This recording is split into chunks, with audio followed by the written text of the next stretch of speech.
Bonjour, vous êtes bien sur Radio Béton, sur le 93.6, sur Confine ta mère. Voilà, je suis avec Elisabeth Moga. Vous êtes une féministe, une militante féministe du réseau Féministe 37. Bonjour. Oui, bonjour. Je voulais un petit peu avoir votre retour parce que les femmes, une fois de plus, sont en première ligne et sont les premières victimes sur tout un tas de sujets avec la pandémie. Là, on ne parlera pas tellement de mortalité, mais enfin de mortalité due à la maladie, mais elles sont en première ligne d'abord parce que majoritairement, elles sont dans des métiers de service qui vont se retrouver, eux, pas en situation de confinement. Hein. On parle à l'hôpital, dans les caisses de supermarchés, dans les services de nettoyage. Les femmes sont là et continuent à travailler, souvent dans des conditions de protection qui sont quand même minimalistes. D'abord, moi je suis une parmi d'autres membres du réseau féministe, hein, qui est compris d'associations, organisations. On est dans une période de confinement et dans un contexte, on va dire, dans lequel on mesure toutes que les femmes sont en première ligne. Pour énumérer, elles font partie, comme bon les hommes, de ces dernières de cordée qui font que notre société tient encore debout aujourd'hui au risque de leur vie. Bien évidemment, on pense aux agentes hospitalières, aux aides-soignantes, aux infirmières, aux bancardières, enfin tous ces personnels, aux ambulancières, tous ces personnels de la santé, médecins, travailleuses sociales, d'abord qui sont sur le front actuellement pour apporter de l'aide, je dirais, dans le cadre du Covid-19. Mais il y a également, en même temps, les travailleuses en usine, des caissières, des aides à domicile, des boulangères, etc., sont encore des femmes, voilà, qui sont sur le devant en train de s'exposer. Et puis les femmes, elles sont également celles qui ne peuvent pas sortir. Je rajoute quand même qu'en majorité, celles qui sont confinées chez elles, ben, elles s'occupent des enfants si elles en ont, et elles continuent le surcroît des tâches domestiques au milieu du télétravail quand elles font du télétravail. Et confrontées en même temps, parce que ça me paraît important à dire, qu'on parle à la fois du travail, mais qu'elles continuent d'être victimes, et avec violence, on va dire, avec force, parce que c'est en augmentation des violences conjugales, parce que le confinement, se trouver avec un conjoint confiné, eh bien, la violence peut redoubler. Donc, Oui, voilà, c'était le oui. deuxième sujet sur lequel je voulais venir, là, c'est justement sur l'augmentation sensible des violences conjugales. Le secrétaire de l'ONU a fait d'ailleurs une com à ce sujet ce week-end, parce que c'est quelque chose qui est repéré au niveau mondial. Alors, est-ce qu'on a des stats justement sur cette augmentation de violence? Est-ce que vous avez des retours, Oui, vous, dans votre oui, réseau? on a des chiffres au niveau des associations féministes, bon, à vérifier, mais c'est quand même ce que les associations féministes, c'est 32% d'augmentation des violences conjugales, et je sais que dans l'Île-de-France, ce chiffre est porté à 36%.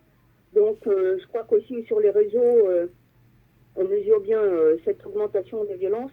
D'ailleurs, les organisations ou associatives aux côtés des femmes, ou les organisations syndicales ou politiques s'expriment sur ce sujet du manque de moyens, hein, qui subsiste depuis le Grenelle, et qui, dans la période sanitaire, bon, sociale, économique qu'on traverse, ne permettent pas de faire face à cela.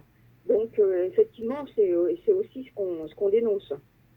Dans le cadre de cette émission qui s'appelle Confine ta mère, on a interrogé la préfecture, enfin la cellule de crise de la préfecture, on a interrogé le maire de Tours.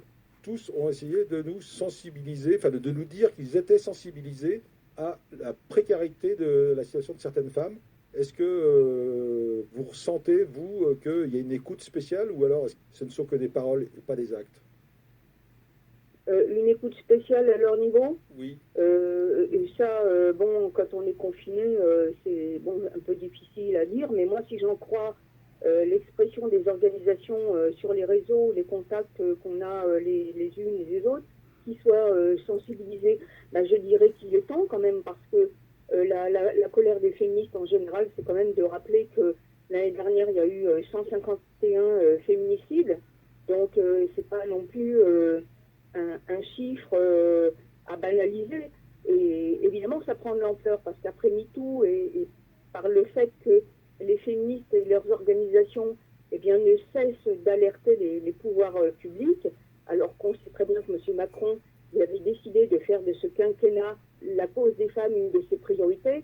Il n'en est rien advenu. Il a été dégagé 1 million d'euros alors que les associations féministes demandent 1 milliard. Donc voilà un peu la réalité. Alors qu'il y ait une sensibilisation, certes, mais ça doit s'accompagner impérativement de moyens qui sont toujours attendus de la part des organisations. Voilà ce que je pourrais en dire. On a entendu Castaner d'ailleurs dire qu'il allait être mis en place un code secret, en tout cas un signe pour repérer, par exemple, dans les pharmacies, que les femmes qui se sentent en situation de danger puissent alerter leur entourage. Est-ce que vous savez si ça s'est mis en place?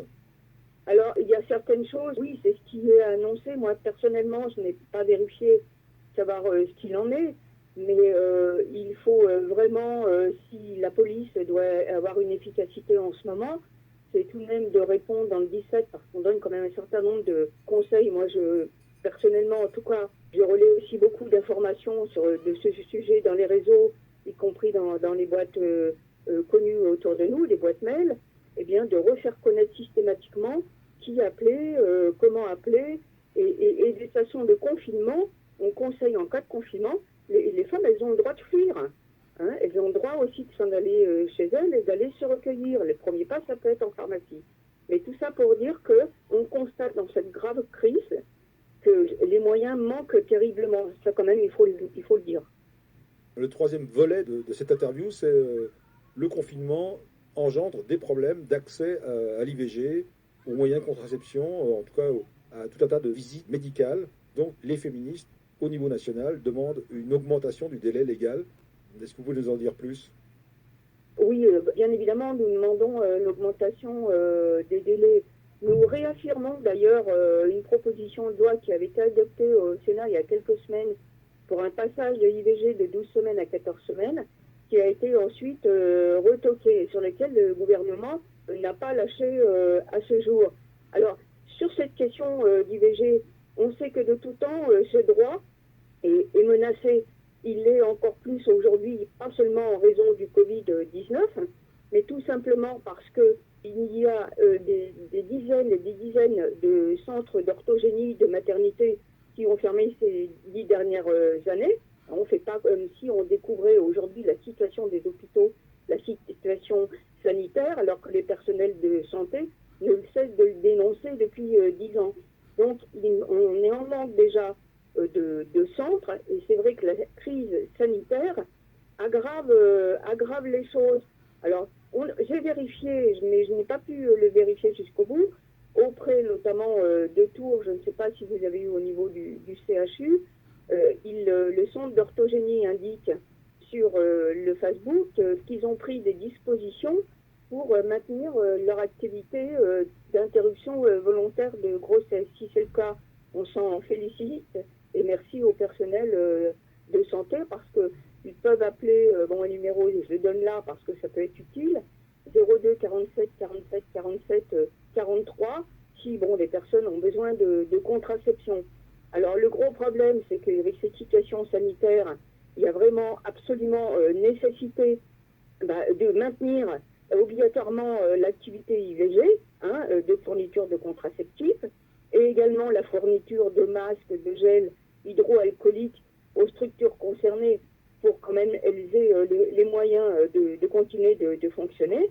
Et il y a une pétition qui circule sur Internet, on peut la chercher, on invite, il y en a 50 000 signatures pour l'instant, qui demande en plus donc, que le délai pour pratiquer l'IVG soit allongé. Voilà, alors à voir avec les patients sur un nombre de jours, à voir, ou de nombre de semaines. Et dans un autre temps, je veux dire, l'obligation du deuxième rendez-vous qui est obligatoire en ce moment aux patientes mineures pour qu'elles aient 2 rendez-vous à 48 heures d'intervalle pour prendre leur décision, en fait, on demande que ce deuxième rendez-vous soit supprimé. Voilà, parce qu'on est dans une situation d'urgence. Et puis, vraiment, que toutes les informations soient données à toute femme qui cherche, dans la période actuelle, où elle peut trouver une solution de proximité, quel que soit son lieu de résidence, sa couverture maladie, avec ou sans droit de séjour. Voilà, parce qu'il s'agit d'un droit ouvert à toutes les femmes. Voilà, autant d'informations utile, hein, bien évidemment. Je veux quand même en profiter pour rappeler qu'il y a un numéro vert national IVG contraception, qui est le 0800 08 11 11.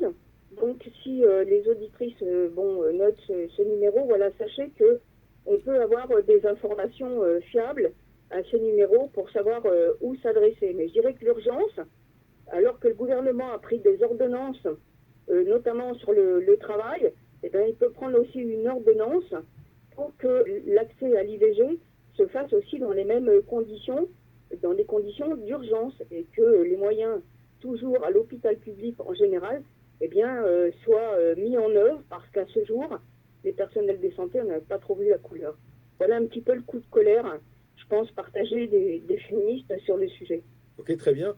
Les associations qui interviennent, les ONG qui interviennent spécifiquement d'ailleurs sur l'aide auprès des femmes, aujourd'hui sont dans une situation qui n'est pas bonne. Il y a un manque général à la fois de financement et de personnes, parce qu'avec le confinement, tout ça est aggravé, non? Oui, la période de confinement, évidemment, aggrave les choses. Après, on a des témoignages de femmes qui avaient un téléphone d'urgence en situation d'urgence, etc. Bon, confinés, il y en a plusieurs qui se sont retrouvés à avoir eu leur téléphone cassé, massacré par leur concubin ou conjoint à domicile. Donc, quand les féministes et leurs organisations alertent sur l'urgence et les moyens à développer, il faut changer de braquet. C'est pas possible de continuer comme ça. Il faut changer de braquet. C'est pour ça que j'en reviens à peut-être l'oreille attentive de sensibilisation, mais il ne peut pas y avoir une oreille attentive à la sensibilisation si on ne l'accompagne pas de moyens exceptionnels, parce que nous sommes dans une situation exceptionnelle. La situation était déjà très critique avant, dénoncée par les personnels de santé, elle l'est encore plus aujourd'hui. Très bien. Merci Elisabeth Moga pour ce témoignage. Et le téléphone que vous avez donné seront mis d'ailleurs sur le blog de l'émission pour qu'ils puissent être facilement utilisés. D'accord. Merci beaucoup. Merci. Au revoir.